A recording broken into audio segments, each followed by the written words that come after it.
but it was so worth it. It was so beautiful. It was right through like Cherokee like territory and stuff, and right in the Smoky Mountains, and it was fall, so like it was cool because there were all the colors of fall leaves with like the mountains that look all purple and blue, and then there was like snow on part of it, so it was all sparkly like from the snow.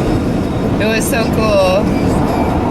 But it was like one of those times where I was like driving by myself, like I wasn't really getting phone reception, so I was like, well, I hope I don't die up here. I got food. So much nicer having a four-wheel drive. You know, it's just that much more level of safety, and you know, not getting stuck. And oh man, that's what. Once I figure out how to, you know, have enough money. To have extra money, then I'm gonna sell my car. And I'm always thinking. Go without it, man. You don't need it. No, I do. I almost did it without, and especially being by myself and being a girl. I'm working on all these farms, like. So many places are so remote. Like it is much nicer having you have a car. Plus, I can have all my stuff with me. Like it is nicer, but it is doable. It's expensive to take buses and trains. Like it's almost as expensive. Yeah, that's true. You got a point there. And then the added factor, if you get to put all your shit in it.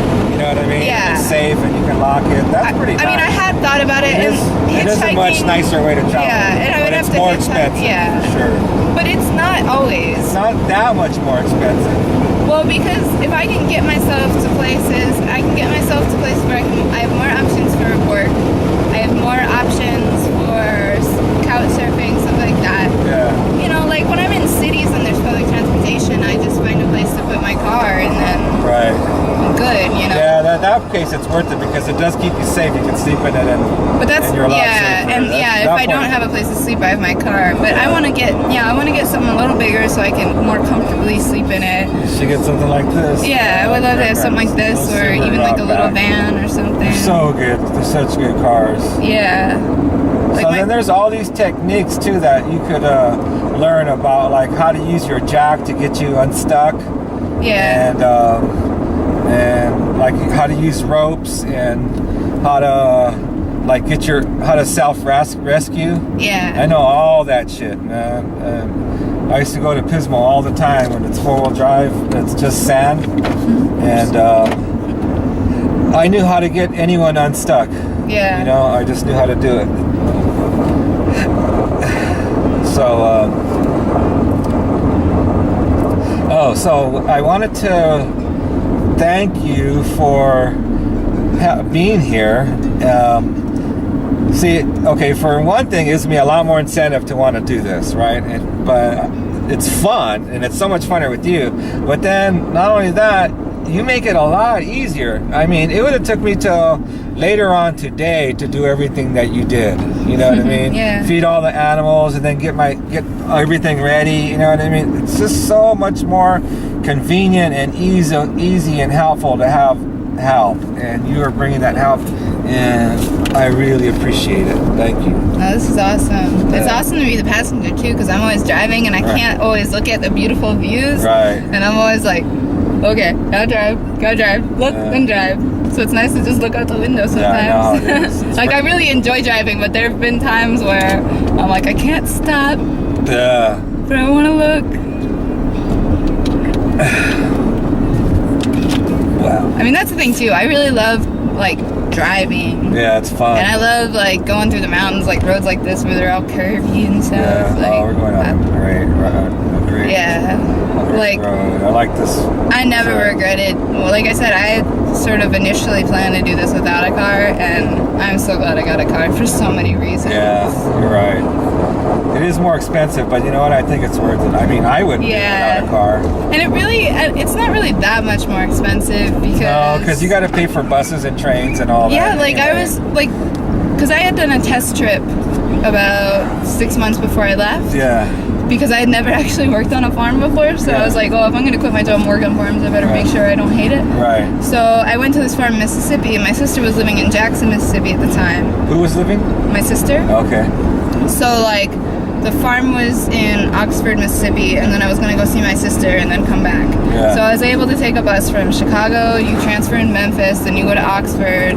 Yeah. And then Oxford to Jackson, then Jackson back to Memphis, back to Chicago. Yeah. And it was really cheap. I mean, like, it was only about, I can't remember how much it was from Chicago to Memphis, but all the little rides were only $1, which they always advertise that. But turn that so you can see the road with you. I don't want to see any of the hood.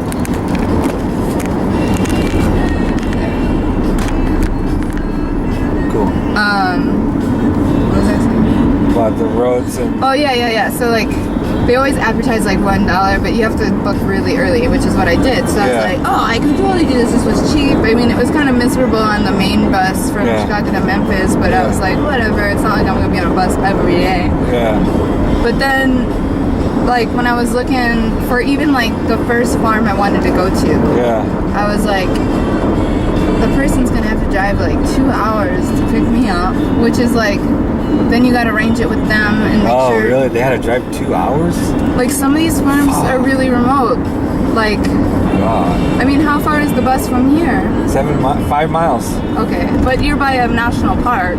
That's true. So, like, that's like a destination. Like, the place I was in, one of the places in Texas, the bus was like an hour away. And the thing is, too, if I'm traveling by myself and I'm a girl, if I get to a place and it's not cool. Oh, yeah, then fuck. Then I'm fucked. Like, I have to rely on them to get me out of there.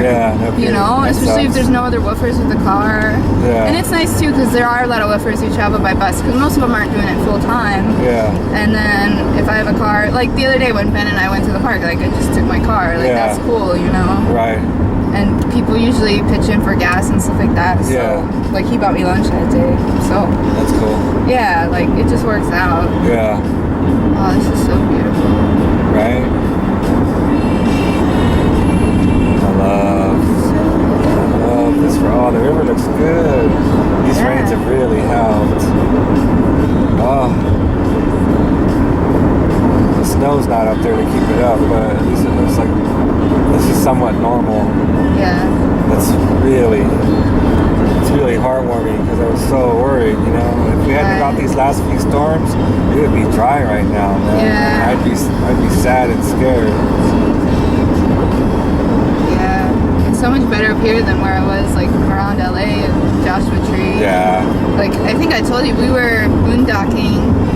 What's that mean? It's like when you're camping without, like, I was with a bunch of people with trailers, Airstream trailers. So, like, they don't have any hookups. But we're camping for free. It's just like Bureau of Land Management land. Because most of that you're allowed to disperse camp for free. For 2 weeks? It's like 14 days.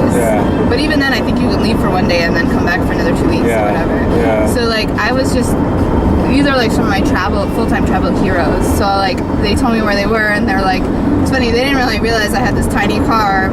But they were like, yeah, can you get out here? So I get out there. And it's like, they just sent me like a point on Google Maps. And it was like, when you're coming up there, there's signs for like Joshua Tree Lake Campground or whatever. But all that's gone. It's a dry lake bed. It's huge. And it's just like crackled sand, you know? Like it probably fills up once in a while. I think it's been a real long time.